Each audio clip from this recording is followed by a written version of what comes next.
Bismillahirrahmanirrahim. Assalamualaikum warahmatullahi wabarakatuh.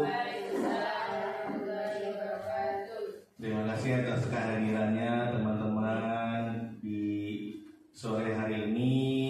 Kita berjumpa di ruangan pertemuan ini untuk melaksanakan salah satu dari tugas saya dari pelatihan guru penggerak angkatan 9 berkaitan dengan diseminasi dari penerapan budaya positif di lingkungan SDN Balikambang 01 Pagi. Yang terhormat Ibu Kepala Sekolah SDN Balikambang 01 Pagi serta rekan-rekan guru yang hadir di ruangan ini pada hari ini di hari Kamis tanggal 12 Oktober tepatnya saya akan melakukan mengenai diseminasi tersebut. Sebelumnya mari kita memulai dengan mengucap basmalah Bismillahirrahmanirrahim. Lalu selanjutnya kita akan menyanyikan lagu Indonesia Raya.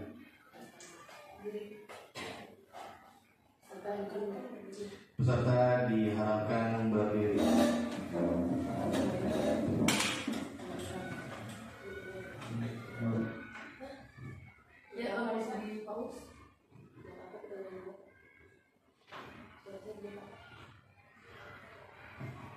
Hiduplah Indonesia Raya 1, 2, 3. Indonesia tanah airku, tanah tumpah darahku. Di sanalah jatuh berdiri, jadi payung ibuku. Indonesia kebangsaanku, bangsa dan tanah airku. Marilah kita bersatu, Indonesia bersatu. Hiduplah tanahku, hiduplah negeriku, bangsaku, rakyatku semuanya. Bangunlah jiwanya, bangunlah badannya untuk Indonesia Raya. Indonesia Raya, merdeka, merdeka, tanahku, negeriku yang ku cinta. Indonesia Raya, merdeka, merdeka, hiduplah Indonesia Raya. Indonesia Raya, merdeka, merdeka, tanahku, negeriku yang ku cinta. Indonesia Raya, merdeka, merdeka, hiduplah Indonesia Raya. Baik, silakan duduk kembali. Dulu.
Baik, setelah kita menyanyikan lagu Indonesia Raya, lagu bangsa Indonesia kita, lagu nasional.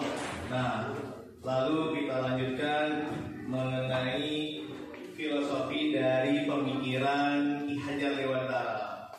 Beliau berkata bahwa pendidikan merupakan pemberian tuntunan kepada anak sesuai kodrat alam dan kodrat zaman agar mampu meraih kebahagiaan dan keselamatan sebagai manusia ataupun anggota sehingga dapat tumbuh secara utuh untuk menjadikan manusia yang mandiri dan berkecakapan, tidak hanya untuk dirinya sendiri tapi juga dapat berdampak bagi orang lain.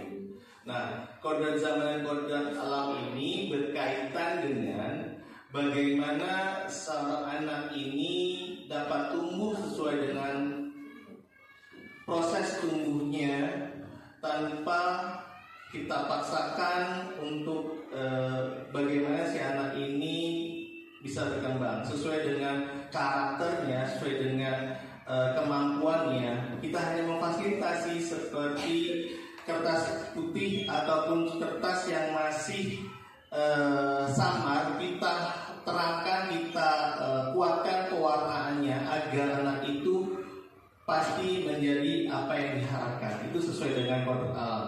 Kodrat zamannya adalah bahwa manusia, seorang anak ini setiap zamannya itu pastinya berbeda dari waktu ke waktu. Dulu zamannya saya sebagai seorang anak mungkin pembelajarannya masih sangat kaku, berpusat kepada guru.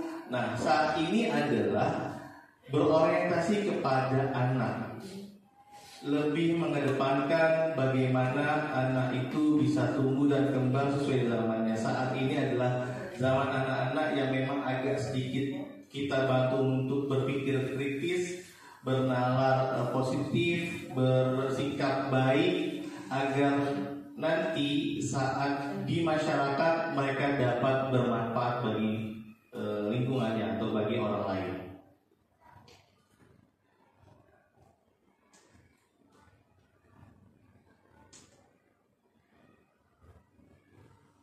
Selanjutnya adalah mengenai budaya positif.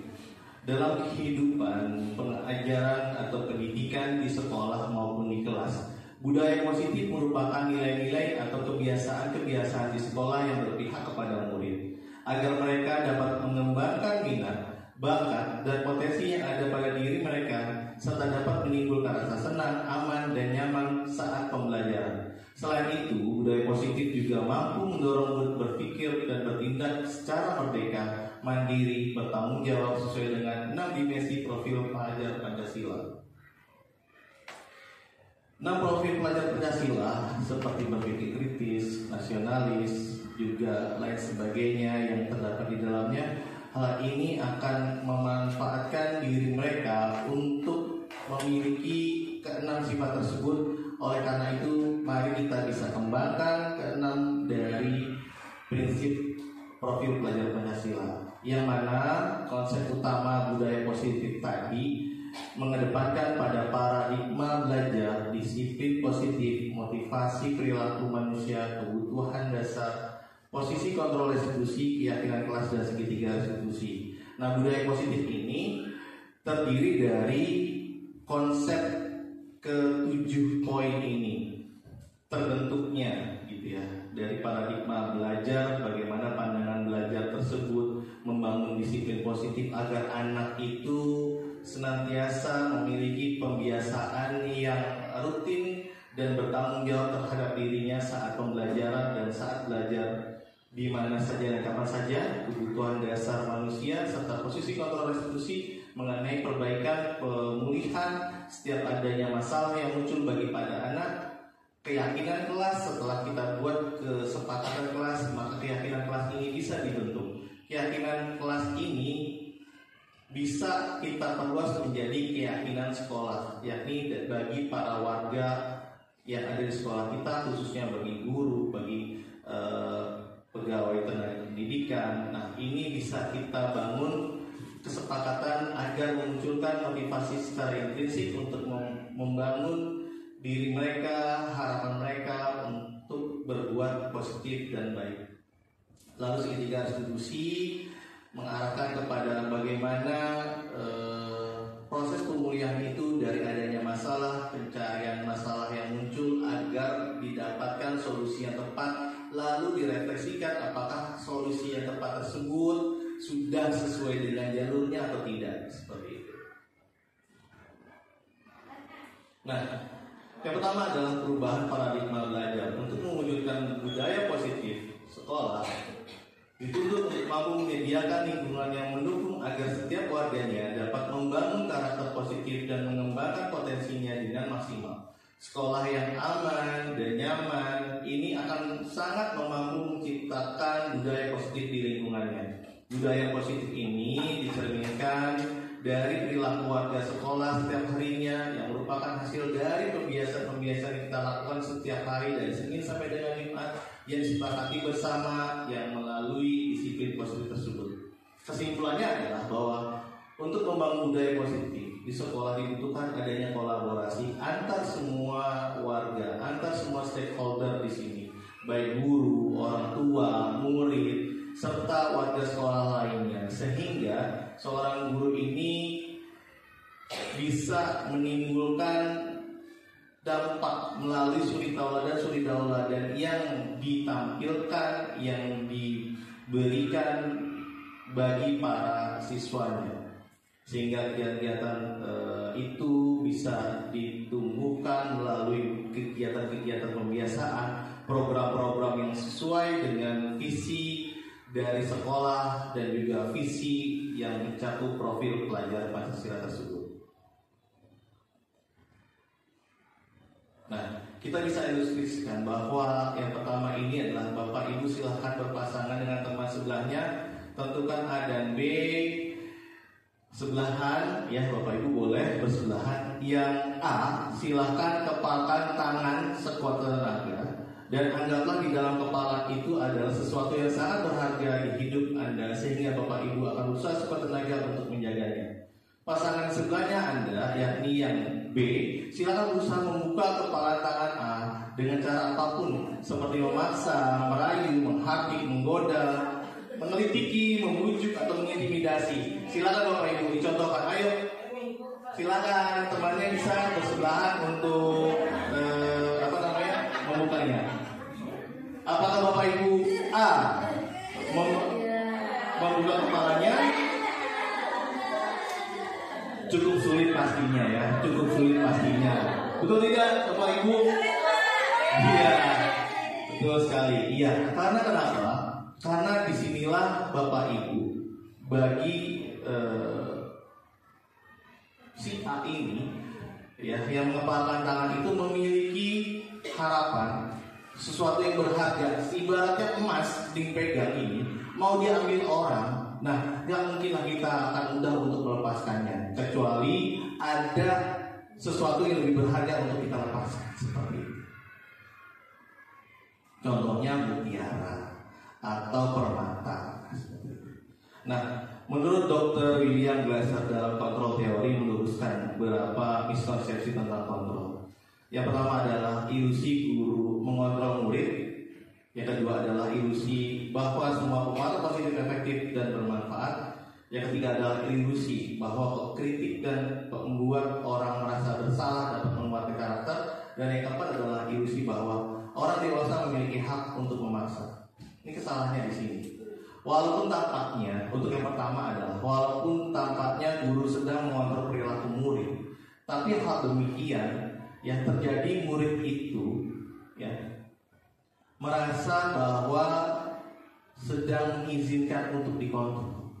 Jadi karena merelakan, mengizinkan gitu ya siswa ini untuk bisa dikendalikan oleh guru. Yang kedua adalah bahwa penguatan positif efektif bermanfaat. Bahwa penguatan positif terwujudkan adalah bentuk-bentuk kontrol. Nah, inilah yang juga perlu diperbaiki, bahwa terkadang ya bentuk kontrol itu terkadang memaksa. Ya, tidak ada hal-hal yang sifatnya preventif tapi represif gitu ya. Setelah terjadian suatu masalah, maka bagaimana solusinya? Jarang sekali guru memikirkan sesuatu hal yang positif saat akan dilakukan sesuatu kegiatan-kegiatan program pembelajarannya. Di saat anak mendapatkan nilai jelek, barulah ada stimulus guru untuk mengkontrol anak, bagaimana nih nilai anak-anak saya jelek atau kurang baik atau tidak maksimal. Nah, barulah hal tersebut dilakukan. Semestinya guru itu sebaiknya melakukan sebuah perencanaan yang matang untuk mendapatkan proses belajar yang baik, serta nantinya secara otomatis atau tidak langsung hasil belajar dari para peserta didik kita akan maksimal. Yang berikutnya lagi adalah kadang sulit bagi guru untuk mengidentifikasi bahwa mereka sedang melakukan perilaku ini karena guru cukup menggunakan suara sedikit keras untuk menyampaikan pesan pesan negatif. Nah, guru terkadang suka menekankan dengan kata-kata sedikit kencang, nyaring, atau sedikit lebih bersuara yang tidak pada umumnya. Biasanya dia datar, santai. Ini tiba-tiba dikarenakan ada permasalahan, maka dia akan menekankan dengan kata-kata yang sedikit tidak baik atau tidak positif. Nah, inilah yang menjadikan para siswa itu sebenarnya tertekan untuk mengikuti apa yang diinginkan, tapi mereka ini tidak bisa berbuat apa-apa karena ada tekanan tadi dan ilusi bahwa guru atau orang dewasa ini bisa bersifat memiliki hak memaksa. Jadi dengan adanya tindakan-tindakan kita kepada para siswa dengan misalkan seperti menugaskan atau menyuruh para siswa untuk mengerjakan suatu hal, maka yang akan terjadi adalah siswanya pasti akan bertanggung jawab kok. Gitu. Pastinya akan dilaksanakan dan dikerjakan. Nah, itulah yang muncul pemikiran-pemikiran bagi para orang dewasa atau para pendidik yang saat ini terjadi. Nah, di sini ada beberapa stimulus respon tentang dunia dan teori kontrol tentang dunia, bahwa realitas kebutuhan kita sama, bahwa sebaliknya bahwa realitas kebutuhan kita itu berbeda. Semua orang melihat hal yang sama, setiap orang memiliki gambaran yang berbeda. Kita mencoba mengubah orang agar berpandangan sama dengan kita, pastinya bertolak belakang dengan kita berusaha memahami pandangan orang lain tentang dunia. Perilaku buruk dilihat sebagai suatu kesalahan. Semua perilaku memiliki tujuan. Orang lain bisa mengontrol saya, hanya Anda yang bisa mengontrol diri Anda. Saya bisa mengontrol orang lain, Anda tidak bisa mengontrol orang lain. Pemaksaan ada pada saat rujukan gagal, kolaborasi dan konsensus menciptakan pilihan-pilihan baru. Dan model berpikir menang atau kalah, di sini lawannya adalah model berpikir menang atau menang. Jadi kesepakatannya adalah untuk positif dan positif. Tidak ada lagi yang perbedaan antara stimulus respon dengan teori kontrol di dunia ini, tentang dunia, bahwa adanya tolak belakang segi negatif dalam pemikiran kita yang muncul di dalam setiap kegiatan-kegiatan. Terkadang seperti salah satunya adalah orang lain bisa mengontrol saya, padahal secara kontrol atau teori kontrol sendiri bahwa kita sendirilah yang bisa mampu mengontrol saya, tidak ada orang lain. Biasanya kita bisa dikontrol itu karena adanya tekanan atau pressure atau konsekuensi yang harus kita lakukan. Padahal itu hanya sementara dan hanya jangka waktu pendek, gitu, tidak jangka panjang. Biasanya seperti itu yang terjadi. Atau mungkin salah satunya lagi adalah saya bisa mengontrol orang lain, bahwa sebenarnya kita tidak bisa mengontrol orang lain. Yang bisa mengontrol sebaliknya diri kita sendiri. Bagaimana kita ingin positif, kemajuan kita untuk diri kita dan untuk apa yang kita inginkan.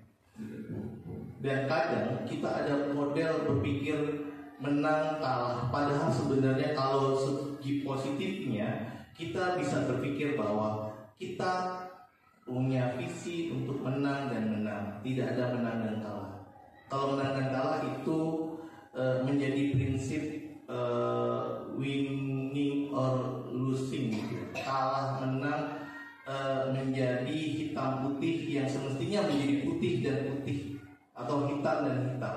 Dan ini semestinya bisa kita pikirkan sebagai pendidik untuk bagaimana berpikir lebih bijak lagi di dalam teori ini. Lalu yang kedua adalah disiplin positif. Disiplin positif ini merupakan unsur utama dalam terwujudnya budaya positif yang kita cita-citakan di sekolah kita. Ketika mendengar disiplin, kita terbayang di benak bahwa apa yang terlintas kebanyakan ini adalah menghubungkan kata disiplin dengan tata tertib. Padahal, ya, dan kata disiplin juga lebih mengarah kepada hukuman. Padahal itu sungguh berbeda. Ya, karena belajar tentang disiplin positif tidak harus dengan memberikan hukuman, justru ini adalah salah satu alternatif paling akhir, dan kalau perlu untuk tidak dikenakan atau digunakan sama sekali. Kita semestinya membuat selain disiplin positif itu berupa kesepakatan yang nantinya kita rangkum, kita jadikan sebuah keyakinan dari kita masing-masing untuk menjadi sebuah visi untuk kita laksanakan secara bersama, di mana nanti ada pun refleksi, yakni berupa konsekuensi yang dimunculkan. Ini semestinya kita lakukan apa jika tidak dilakukan hal tersebut, seperti itu. Dan ini pastinya akan masuk ke dalam bagian dari bahasan keyakinan kelas. Nah, menurut Ki Hajar Dewantara menyatakan bahwa untuk mencapai kemerdekaan atau dalam konteks pendidikan kita saat ini untuk menciptakan murid yang merdeka, syarat utamanya adalah harus dengan adanya disiplin yang kuat. Disiplin dimaksud adalah disiplin diri. Jadi membangun pembiasaan dan kebiasaan bagi diri siswa. Kita pun sebagai suri tauladan yang baik, kita pun mencontohkan hal tersebut.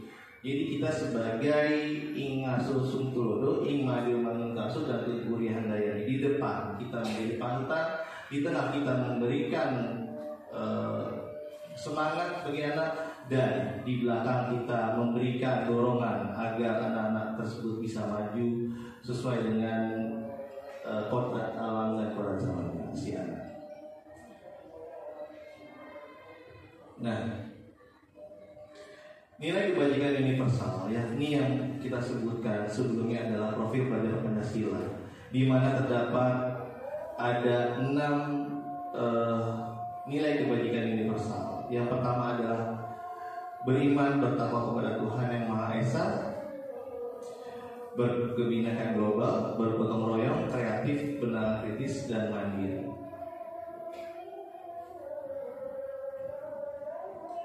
Motivasi perilaku manusia.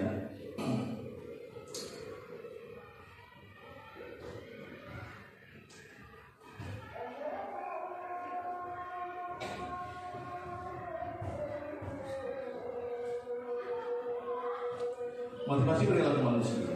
Di sini ada 3 motivasi perilaku dari manusia. Yang pertama adalah menghindari ketidaknyamanan atau hukuman. Yang kedua adalah untuk mendapatkan imbalan atau penghargaan. Yang ketiga adalah untuk menjadi orang yang mereka inginkan dan menghargai diri sendiri dengan nilai-nilai yang mereka percaya. Yang pertama adalah untuk menghindari ketidaknyamanan atau hukuman.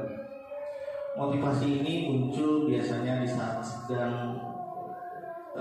posisi itu tekanan. Pastinya kita akan jalankan walaupun itu tidak nyaman. Yang kedua adalah mendapatkan imbalan. Kita ingin adanya hadiah, padahal tidak perlu kita temukan atau hadiah tersebut. Yang mana apresiasi itu akan muncul jika kita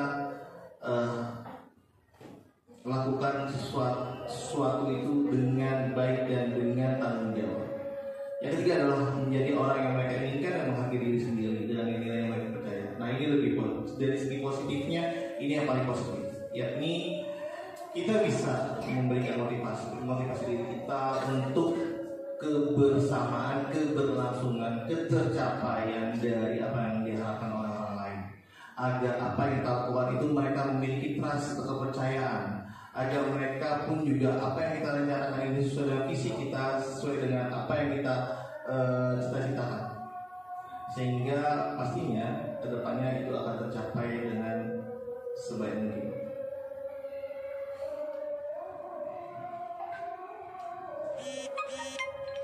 Ada 5 kebutuhan dasar dari manusia. Yang pertama adalah bertahan hidup, penguasaan, kasih sayang, kebebasan dan kesenangan.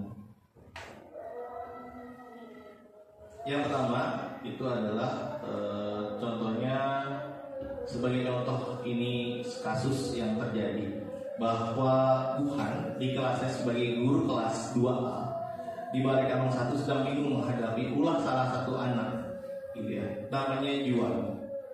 Ini beberapa anak di kelas 2A ini telah datang padanya untuk mengeluh si Juan ini sering kali meminta bekal makan siang mereka dengan paksa. Nah, jika Anda menghadapi situasi dari Wuhan ini, maka menurut Anda kira-kira apa alasan Juan melakukan hal tersebut?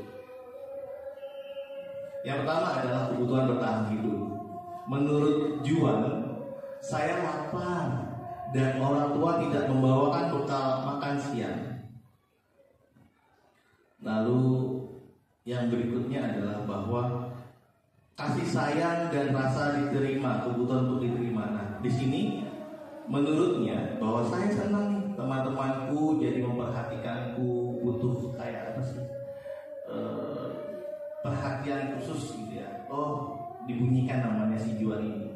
Ketika temanku melapor kepada tindakanku kepada Bu Guru atau Pak Guru, nah, dan guru memberitahu orang tuaku sehingga orang tuaku jadi memperhatikanku. Jadi kurang perhatiannya si Ananda ini karena di rumah tidak diperhatikan, mungkin di sekolah juga butuh perhatian gitu. Ternyata Tuhan sendiri tidak memperhatikan si Juan, tapi memperhatikan teman-teman yang lain. Bisa juga seperti itu terjadi. Atau dianalisanya, penganalisaan berikutnya adalah penguasaan kebutuhan pengakuan atas kemampuan. Bahwa menurut Juan, saya merasa hebat karena teman saya jadi pada takut gitu, menuruti apa keinginanku, apa mauku. Karena makanannya dikasih, sini makananmu, saya minta, kan pada takut itu. Nah, pengakuan dengan kemampuan tadi lah yang dimunculkan. Lalu kebebasan untuk kebutuhan akan pilihan. Saya merasa bosan, makanan yang dibawa oleh mamaku, ayah atau bibi itu membosankan. Bekalnya sama aja, itu aja ya, seperti nasi telur. Kan bosan. Teman aku bawanya ada spaghetti, ada sandwich, sushi dan lain sebagainya. Nah, itulah yang pemikiran mungkin si Juan seperti itu. Dan kesenangan, kebutuhan untuk merasa senang. Saya senang dan menikmati ekspresi dari wajah-wajah teman saya. Karena teman-teman saya yang kesal melihat saya berlaku tersebut karena diambil makanannya. Dan ekspresi teman-teman itu juga lucu-lucu gitu. Jadi banyak gitu pemikiran-pemikiran itu yang akan muncul. Nah,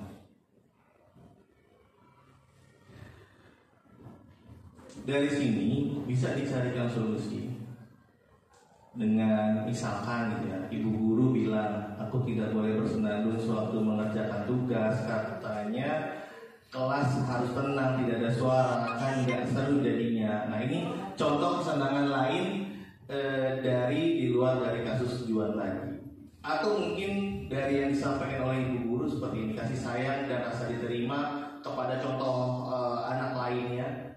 Ibu guru tidak menyapaku hari ini padahal aku pakai jepit rambut baru. Nah, ini kadang-kadang yang muncul gitu ya, seperti tadi. Dan kebebasan, misalnya aku bosan, masa belajarnya cuma gitu-gitu aja, dengar ibu ngajar, ceramah aja, nggak bermain, nggak seru-seruan, nggak nonton video, ya, dan lain sebagainya. Banyak sekali. Nah, penguasa juga, aku sebel gambarku tidak rapi, malah ibu guru nunjukin ke teman-temanku di depan kelas, kan aku jadi malu. Nah, inilah yang membuat beberapa hal-hal memang perlu dihindari. Secara tidak langsung, perilaku murid kita di kelas dan sekolah dilandasi dengan kebutuhan dasar manusia yang belum terpenuhi. Nah, jenis-jenis ini banyak sekali ada di kelas kita, ada di sekolah kita.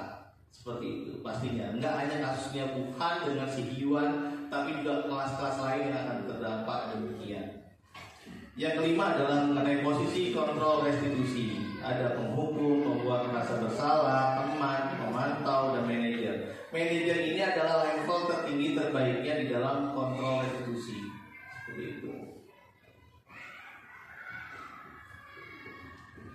Nah, restitusi sendiri bahwa dinyatakan sebagai sebuah pendekatan untuk menciptakan disiplin positif, yang mana restitusi merupakan proses menciptakan kondisi bagi murid untuk memperbaiki kesalahan mereka sehingga mereka bisa kembali lagi ke kelompoknya dan memiliki karakter yang baik dan lebih kuat. Restitusi merupakan proses kolaboratif yang mengajarkan murid untuk mencari solusi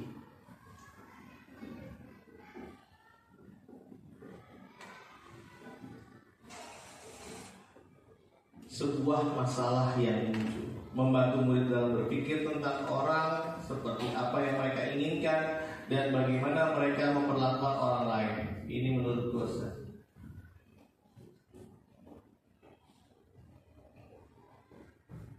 Ketika ada permasalahan, kita mengambil posisi kontrol sebagai apa, dan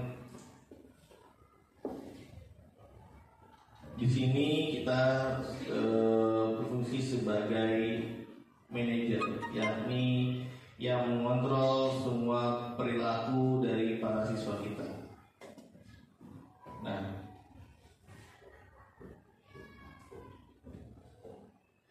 keyakinan kelas dan keyakinan sekolah.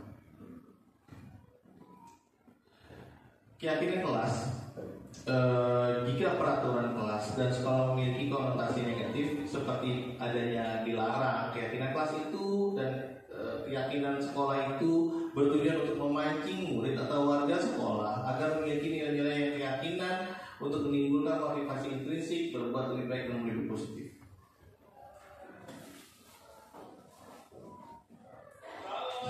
Nah, ini adalah praktik baik di dalam kegiatan memunculkan peraturan yang perlu ditaati warga kelas 5A, ya, seperti di saat kita berdiskusi lalu menimbulkan suatu gambaran bahwa kita jelaskan kepada anak mengenai peraturan-peraturan yang ada di kelas. Peraturan-peraturan di kelas tersebut kita ubah penamaannya menjadi kesepakatan kelas. Nah, kesepakatan kelas ini ditawarkan kepada anak apa saja yang akan kita lakukan dan tidak lakukan. Kita kerjakan apa yang kita tidak kerjakan untuk menjaga kondisi baik di kelas kita masing-masing. Nah, ini adalah contoh proses dalam pelaksanaannya. Ini mereka anak-anak di kelas sedang mengumpulkan setiap kelompoknya. Ini adalah kegiatan dari kesepakatan kelasnya secara pribadi, gitu. Lalu setelah disepakati dalam hal ini, di langkah berikutnya adalah dengan berdiskusi mengenai gambaran-gambaran dari kesepakatan kelas yang ada. Nah, kesepakatan kelas yang ada, contohnya semisal penyebutan dari para siswa itu adalah tidak bermain atau tidak ngobrol saat teman atau pak guru menjelaskan. Nah, pengubahan menjadi sebuah keyakinan, sebutannya menjadi menghormati dan menghargai orang lain, seperti itu. Atau juga semisal adalah mengerjakan PR dengan selesai, tuntas. Berarti dalam hal ini bertanggung jawab terhadap tugas yang diberikan oleh Pak Guru, seperti itu. Nah, ini adalah contoh dari kegiatan pelaksanaan berdiskusi menyesuaikan dari yang ada di contoh, memaparkan masuk ke dalam poin-poin apa saja yang disebutkan bagi para siswanya yang ditempelkan melalui sticky note tadi. Nah, sticky note tadi itu adalah berupa kesepakatan yang ditampilkan, lalu kita buat kesimpulan bersama melalui diskusi bersama yang memunculkan sebutan keyakinan kelas, dan itu akan menjadi tanggung jawab bagi mereka sepenuhnya. Jikapun ada yang tidak mengindahkan atau menjalankan, maka yang akan terjadi adalah adanya konsekuensi. Nah, konsekuensinya adalah membantu di situ pada saat penugasan. Contohnya ada dua konsekuensi. Yang pertama adalah membantu teman untuk melaksanakan piketnya, atau membuat resume dari bacaan yang dipelajari.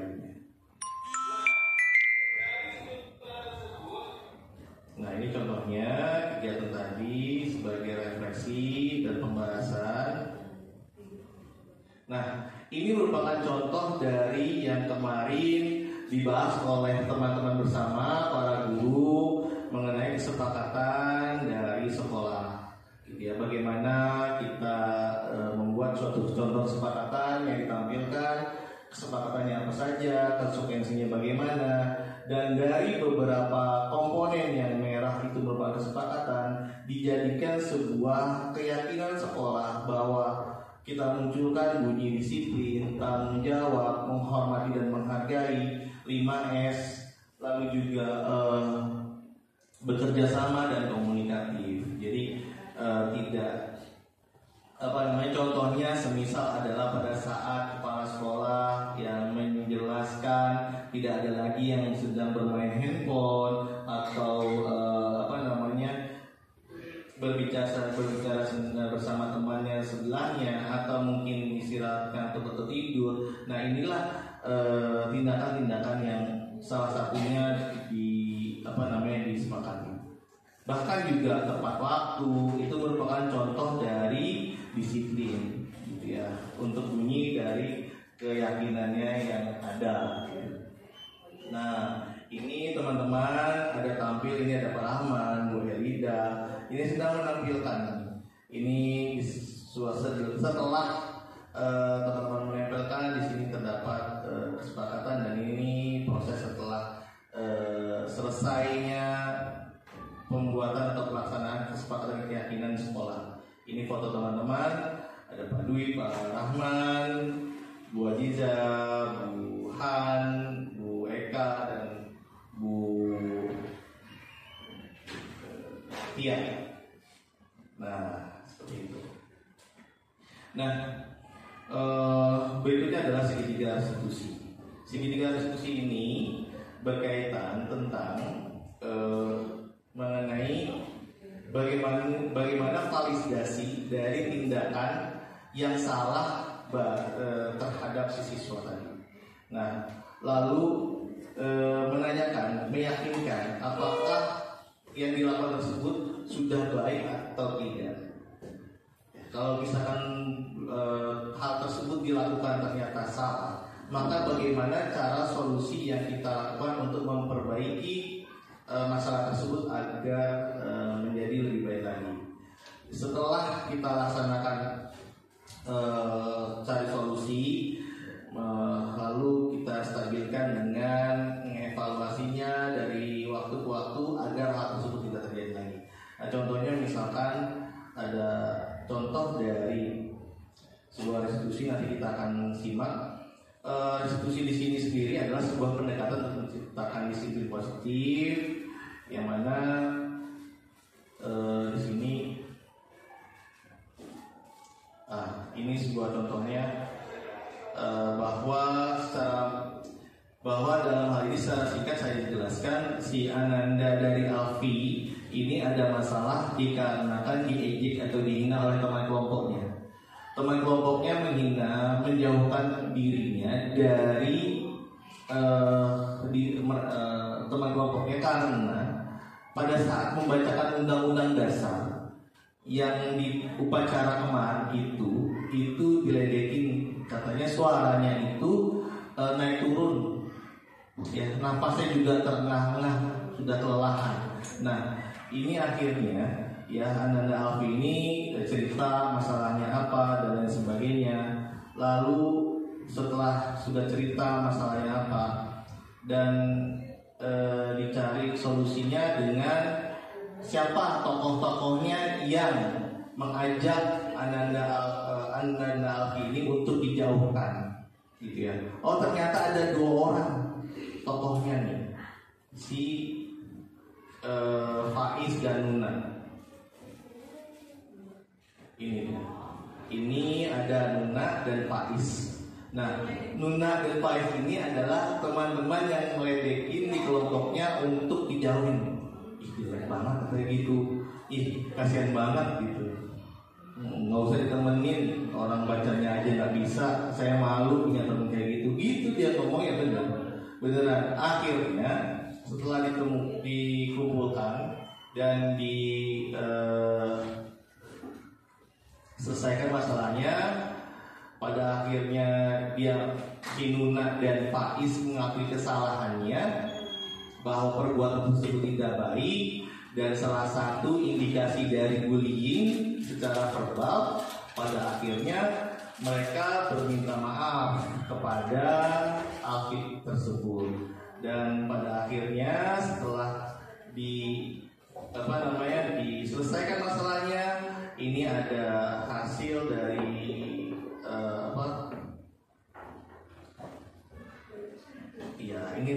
cerita lagi. Nah, ini adalah kasus kedua. Kasus kedua ini adalah si Maya. Maya ini anak kelas 5C, namanya Pak Dwi. Maya ini dijauhin karena orangnya suka kasar, gitu ya, suka ngeplak, suka ngatain orang, ngomongnya tiba-tiba ini itu, gitu ya. Yang mana teman-temannya pada akhirnya nggak suka, dijauhin, benar-benar dijauhin katanya. Informasi dari yang saya dapat itu Pak Dwi itu anaknya itu benar-benar dijauhin, gitu ya. Dan setelah dijauhin akhirnya dikatain balik, gitu.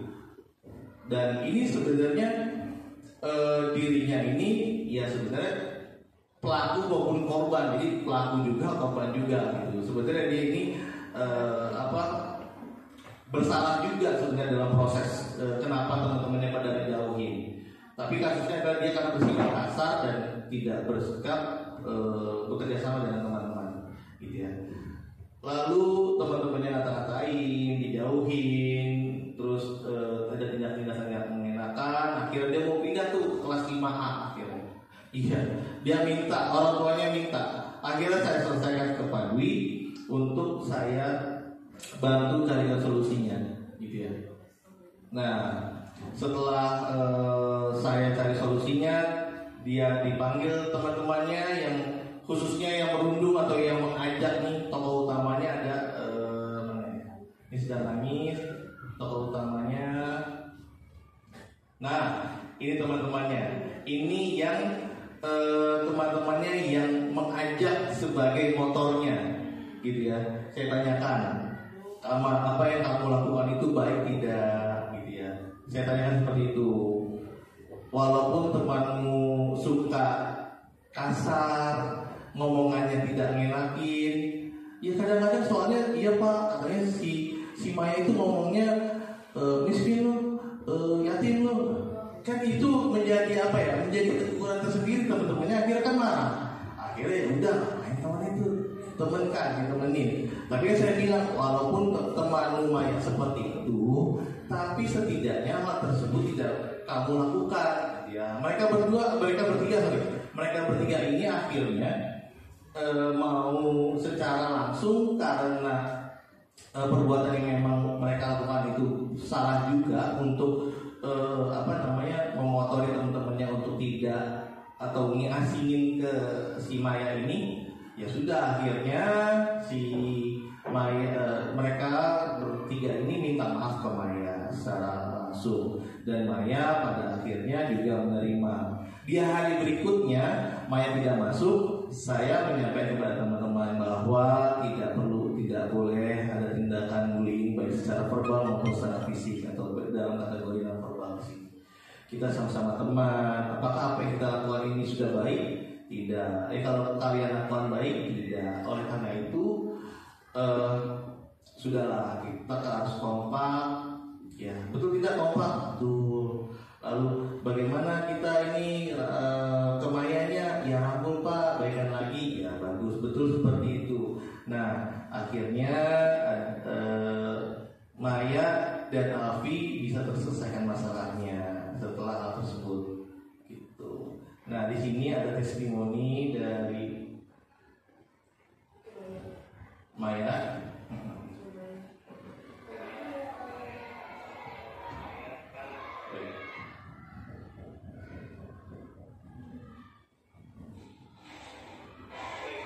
Nah, ini testimoni dari Maya.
Nah, ini Maya, itu adalah ini Alfi ya, ini Alfi. Nih, Alfinya begitu.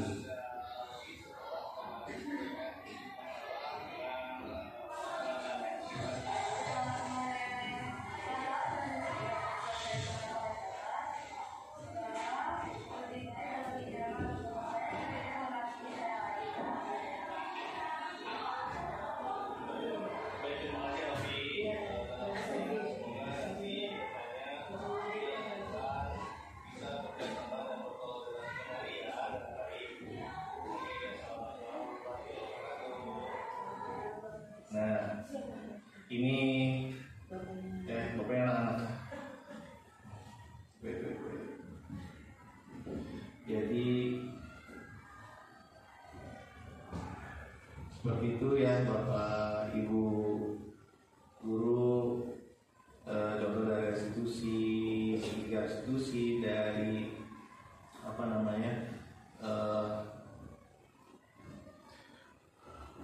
budaya positif ya. Yang kita lakukan adalah dengan memberikan contoh pembiasaan-pembiasaan kegiatan-kegiatan di sekolah yang baik, memberikan panutan, contoh agar anak-anak kita pun juga menghormati dan menghargai kita di kelas maupun di lingkungan sekolah.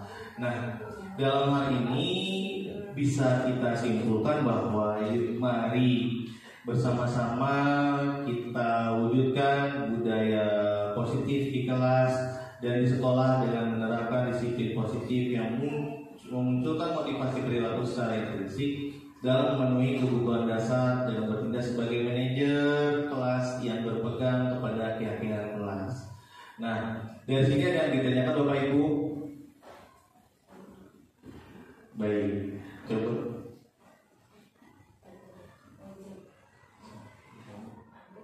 Ya, coba ada yang ditanyakan mungkin Bapak Ibu boleh mengenai keyakinan kelas ataupun juga kesepakatan kelas. Nanti suatu saat kita untuk pelaksanaan kegiatan kelas ini, keyakinan kelas ya khususnya, atau keyakinan sekolah, kita perlu membuat sebuah harapan-harapan dari si anak sendiri atau para warga sekolah. Nah, di sekolah kita misalkan guru atau tenaga pendidikan, di situ untuk membangun budaya positif di sekolah, maka yang perlu kita dahulukan adalah si gurunya. Karena guru ini merupakan panutan atau suri tauladan yang baik, yang mestinya memberikan suri tauladan yang baik agar ya anak-anak kita, para siswa yang ada di sekolah kita ini berlaku sesuai dengan apa yang kita harapkan. Nah, kondisinya adalah melalui kesepakatan tadi. Kita kesepakatan sekolah kita buat apa yang kita inginkan, misalkan datang tepat waktu, tidak terlambat, menghormati orang lain. Saat kita bertemu dengan teman sejawat kita mengucapkan salam atau apa kabar, ya. Lalu juga berkaitan dengan kondisi dari hal tersebut menjadi sebuah keyakinan sekolah dengan terbentuknya kata-kata disiplin, bertanggung jawab. Jika tugas yang diberikan oleh pimpinan diselesaikan dengan tepat waktu, berarti bunyinya adalah disiplin. Lalu kalau misalkan bertanggung jawab, lalu jika kita melakukan senyum, salam, sapa kepada anak, kepada orang lain, kepada teman-teman sejawat, kepada pimpinan, itu merupakan contoh dari penerapan 5S: senyum, salam, sapa, sopan, dan santun. Lalu kita bisa bekerja sama dalam tim, namanya adalah berkolaborasi. Disebutkan dalam sebuah keyakinan. Nah, kata-kata positif inilah yang kita timbulkan untuk kita nanti jalankan dan laksanakan. Ya. Pastinya akan ada sebuah refleksi di saat kita membuat sebuah keyakinan. Refleksi-refleksi ini harus sekian periode kita lakukan agar melihat apakah ada ketidaksesuaian terhadap keyakinan. Nah, ketidaksesuaian terhadap keyakinan ini akan kita berikan segala konsekuensinya. Konsekuensinya itu semisalkan adalah teguran atau juga surat peringatan, baik secara tertulis maupun bentuk lainnya. Itu disepakati secara bersama, sebenarnya seperti itu, agar tidak mengikat dan tidak memaksa, gitu ya. Karena kita bertanggung jawab jika merasa terpaksa dan tertekan, itu merupakan bukan keleluasaan terhadap sebuah kontrol yang baik. Tapi kita bisa melaksanakan dengan keinginan kita sendiri untuk maju dan untuk orang lain. Nah, itulah yang menjadi sebuah harapan. Termasuk juga di kelas. Di kelas, keyakinan kelas ini kita bentuk melalui kesepakatan. Jadi kalau dulu peraturan kelas, anak-anak tidak boleh bawa handphone, sepatunya yang sesuai, bajunya yang sesuai, memakai atribut lengkap, lalu mengerjakan piket sesuai di tiap waktunya, tidak lupa mengerjakan PR, lalu banyak sekali ya. Nah, sekarang ini itu yang kita buat gitu ya. Kita biasanya itu peraturan itu kita yang membuat si pihak guru kepada pihak anak. Nah, kita sekarang bisa gulirkan peraturan-peraturan regulasi tadi agar menjadi sebuah motivasi untuk mengerjakan apa yang mereka sudah inginkan. Semisal adalah mengerjakan tugas PR tepat waktu, berkumpul kelompok dengan tepat waktu, gitu ya, atau mengerjakan piket secara bersama, tidak meninggalkan teman saat belum selesai mengerjakan kelompoknya. Itu merupakan sebuah kesepakatan. Kesepakatan itu bisa secara pribadi, bisa juga secara kelompok. Misalkan ada kesepakatan secara pribadi, itu biasanya kesepakatan di dalam sebuah kelas.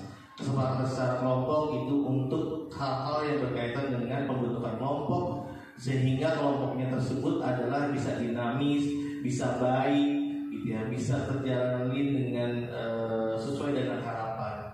Teman-teman saling kerjasama, saling bantu. Jika ada yang terlambat dalam mengerjakannya, bisa kita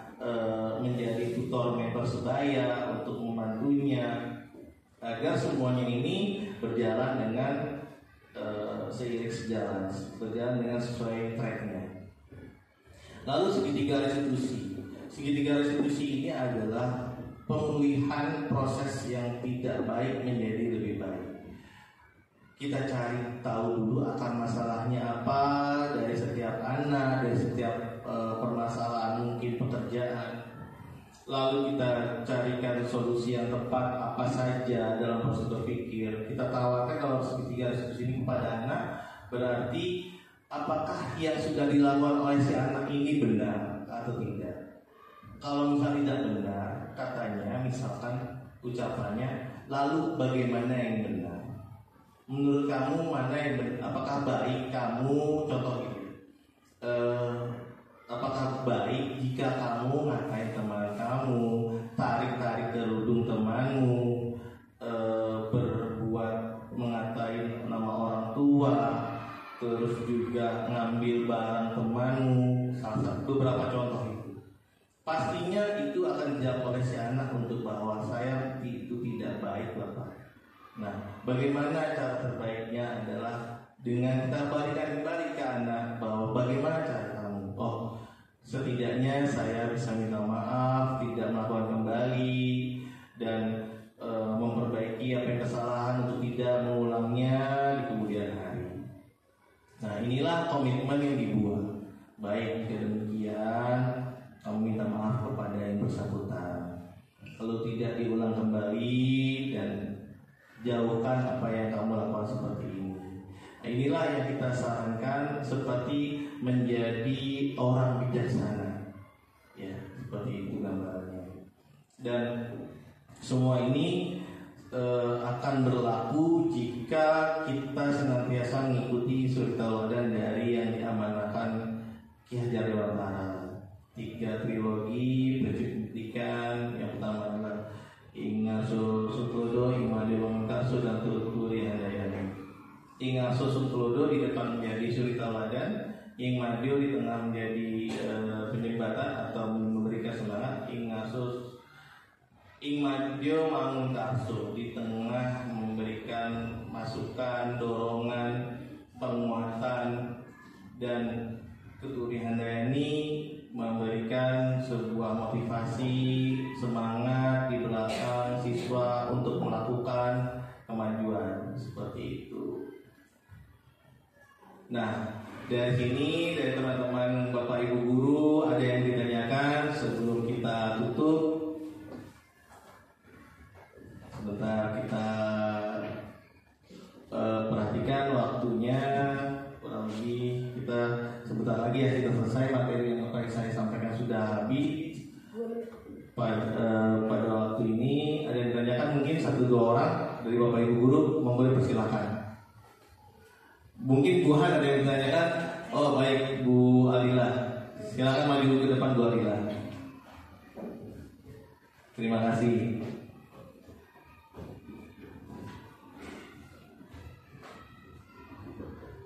Terima kasih Pak Mbak, saya izin bertanya. Bismillahirrahmanirrahim. Assalamualaikum warahmatullahi wabarakatuh. Saya Ibu Adla dari guru kelas 1. Sebelumnya saya ingin bertanya mengenai keyakinan kelas ini. Apakah ada baiknya kesepakatan kelas ini dibuat per 1 tahun ajaran, atau bisa diganti 1 semester sekali atau 1 bulan sekali? Seperti itu Pak. Terima kasih Pak. Ya, terima kasih Bu Alila, guru walas dari kelas 1 yang bertanya menanyakan kaitannya apakah keyakinan kelas ini dibuat hanya 1 kali dalam 1 tahun atau bisa beberapa kali dalam 1 tahun seperti itu ya. Nah, sepengetahuan saya dalam bentuk keyakinan kelas ini sebenarnya adalah komitmen yang dibuat dalam kesepakatan secara bersama. Kaitannya tersebut pastinya akan mengikat para siswanya di 1 tahun aja. Nah, dan kesepakatan kelas ini dibentuk dan dibuat biasanya pada awal tahun ajaran, di saat di bulan, biasanya di awal termin Juli atau Agustus, saat teman-teman guru sedang membentuk struktur kelas biasanya, atau kelompok belajar anak, atau juga saat pembentukan piket. Nah, biasanya kesepakatan kelas ini atau peraturan kelas ini dibuat. Kesepakatan kelas ini bisa dibuat dalam satu termin 1 tahun. Yang pasti adalah refleksi di sini. Refleksi bahwa kita ada tidak kesepakatan yang belum terdapat di poin-poin yang sudah disepakati pada kesepakatan. Jadi keyakinan kita sudah buatkan. Nah, poin-poin kesepakatan ini ada tidak yang belum masuk untuk dijalankan oleh anak. Kalaupun tidak dijalan, maka apa yang diperoleh oleh anak? Nah, kita tawarkan kembali konsekuensinya. Sebenarnya konsekuensi ini adalah penghukuman, tapi hukuman ini sebenarnya harus tidak ada sama sekali. Setidaknya sangat minim dan terakhir dilakukan. Seperti itu dulu ya teman-teman. Jadi kesepakatan kelas ini biasanya dibuat dan terbentuk di awal tahun ajaran, gitu ya. Jikapun mau dibuat dalam satu periode, baik per semester, monggo silakan, agar anak-anak kita selalu ingat apa yang disepakati secara pribadi, karena itu adalah keinginan mereka secara internal, gitu ya, secara intrinsik. Itu muncul motivasi jika dia bunyikan demikian, berbeda dengan kita paksakan. Kalau peraturan itu lebih mengedepankan paksakan, tapi kalau kesepakatan mengedepankan dari apa yang mereka harapkan dan inginkan. Nah, oleh karena itu para siswa hendaknya kita senantiasa ingatkan apa yang sudah kita sepakati. Lihat, ada yang terdapat di depan kelas kita ini. Itu ada 1, disiplin, menghormati dan menghargai orang lain, tidak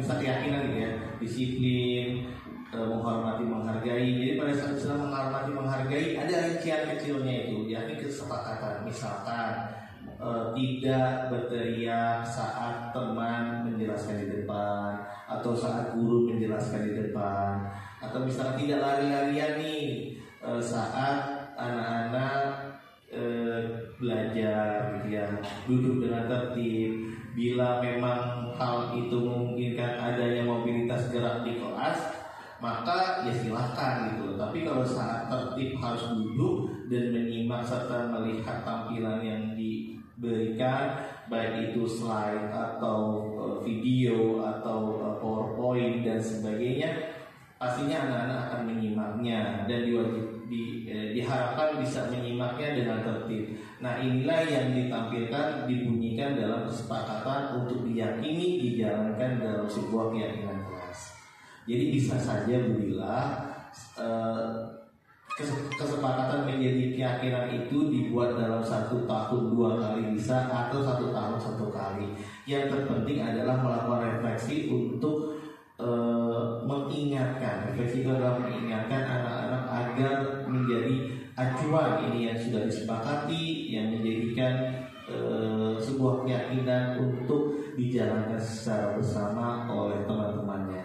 Dan jika tidak mengindahkan atau tidak menjalankan, maka akan mendapatkan konsekuensinya. Tapi konsekuensinya itu biasanya kecil dari bawahnya. Itu adalah keinginan mereka juga, biasanya konsekuensi yang kita sampaikan kepada anak-anak kita. Seperti itu.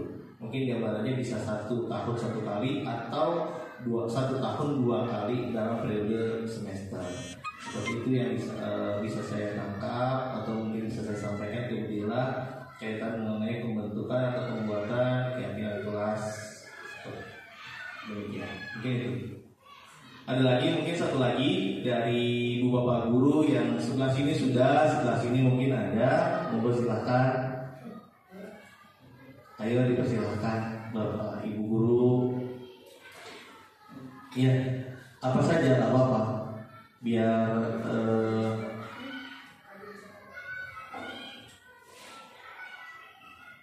iya, coba Bapak Anto silakan buat pertanyaan.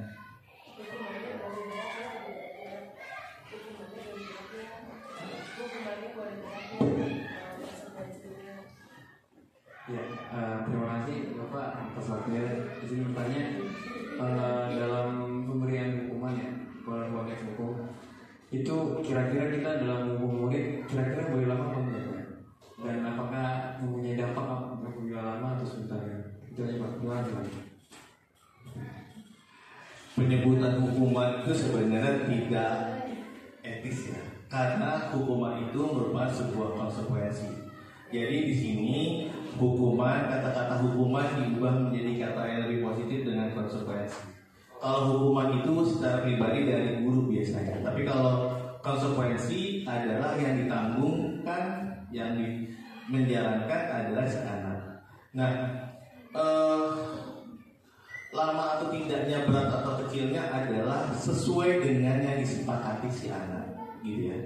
Pak, saya mau bantu piket jika saya melanggar peraturan, monggo silakan. Gitu ya. Itu misalnya kesepakatan konsekuensinya. Pak, saya bayar denda misalkan. Ya silakan, asal disepakati secara forum ya, secara forum bareng-bareng bersama sepakat Pak. Baik, gitu ya. Atau misalkan adalah menjelaskan materi besok di hadapan teman-temannya, itu bisa. Jadi sebenarnya hukuman dalam tanda petik itu sudah tidak diizinkan dan diperkenalkan lagi dalam pembahasan di sekolah atau di kelas. Tapi konsekuensi yang kita terima, yang kamu terima jika hal dari kesepakatan dan keyakinan yang ada di kelas ataupun di sekolah ini tidak diindahkan atau tidak dilakukan, maka konsekuensinya adalah ini sesuai dengan mereka mau, mereka sesuai dengan apa yang disepakati mereka. Jangan sampai kita berikan apa yang kita sepakati, kita inginkan, itu menjadikan sebuah hukuman namanya, gitu ya. Secara pribadi sebagai seorang guru tidak boleh memberikan hukuman. Kita jadi hanya penyebutannya konsekuensi dari para siswa jika tidak mengindahkan tugasnya atau keyakinan kelasnya, maka mereka akan melakukan apa atau akan berbuat apa atau akan bagaimana. Nah, itu yang menjadi landasan. Berat tidaknya adalah sesuai kesepakatan mereka, Pak Anto. Jadi Pak Anto ngajar sebagai guru olahraga di sini bisa nantinya mengajarkan anak-anak tidak memberikan hukuman lari, misalkan kamu tidak mengerjakan tugas saya untuk senam, SKJ-nya tidak tuntas. Nah, kamu lari 10 kali putaran sekolah. Tidak seperti itu, tapi disepakati jika senam ini tidak diselesaikan, maka kalian apa yang harus kalian sepakati, konsekuensinya apa. Saya nanti akan membuat senam modern Pak, misalkan seperti itu, atau saya akan buat senam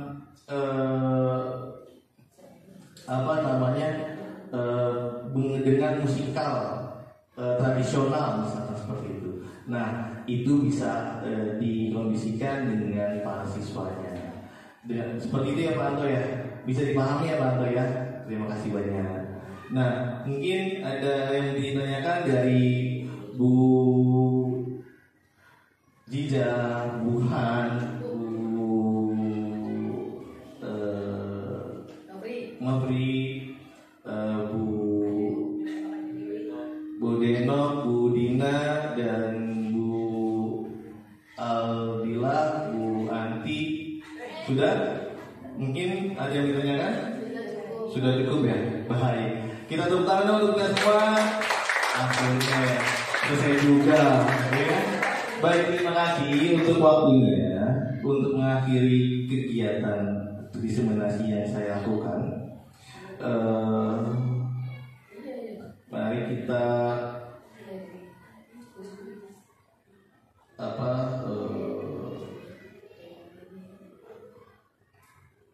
berdiri dulu.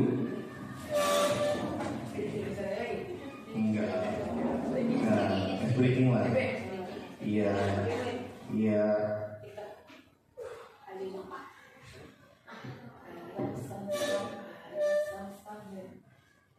Oh, pimpin. Ya,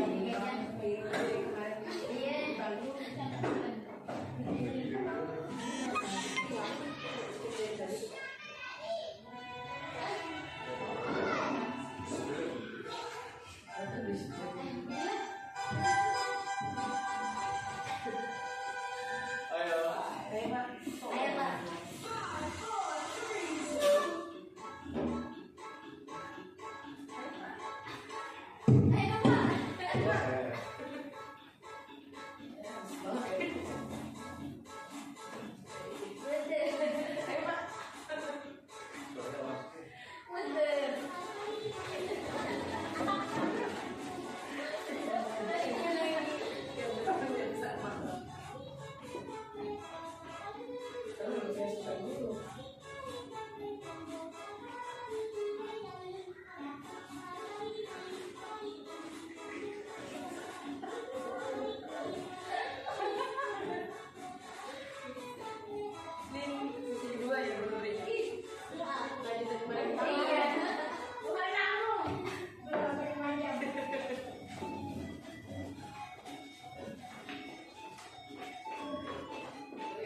Terima kasih dan silakan duduk kembali sebelum kita akhiri dengan terima kasih sekali lagi Bu Adila, Bu Han, Bu Ziza, Bu Novianti, Panto, Mbak Deno, Bu Deno, ya, Bu Anti, Bu Dina, ya. Terima kasih untuk kehadirannya hari ini. Semoga apa yang disampaikan hari ini bisa bermanfaat buat kita bersama demi kemajuan sekolah SD Balai Kambang 01 Pagi, demi kelas kita yang baik dan positif. Budaya positif ini bisa kita jalankan menjadi amanah bagi kita untuk membangun pendidikan di sekolah kita menjadi lebih baik lagi sesuai dengan visi yang ada di sekolah ini. Untuk itu sebelum kita akhiri diseminasi yang saya lakukan, mari kita mengucap doa kafaratul majelis dan doa dan alhamdulillah. Alhamdulillahirabbil alamin. Subhanallahumma wa bihamdika asyhadu an la ilaha illa anta astaghfiruka wa atubu ilaik. Kurang lebihnya mohon maaf Bapak Ibu, billahi taufiq wal hidayah. Wassalamualaikum warahmatullahi wabarakatuh. Waalaikumsalam warahmatullahi wabarakatuh. Oke, terima kasih ya untuk waktunya Bapak Ibu.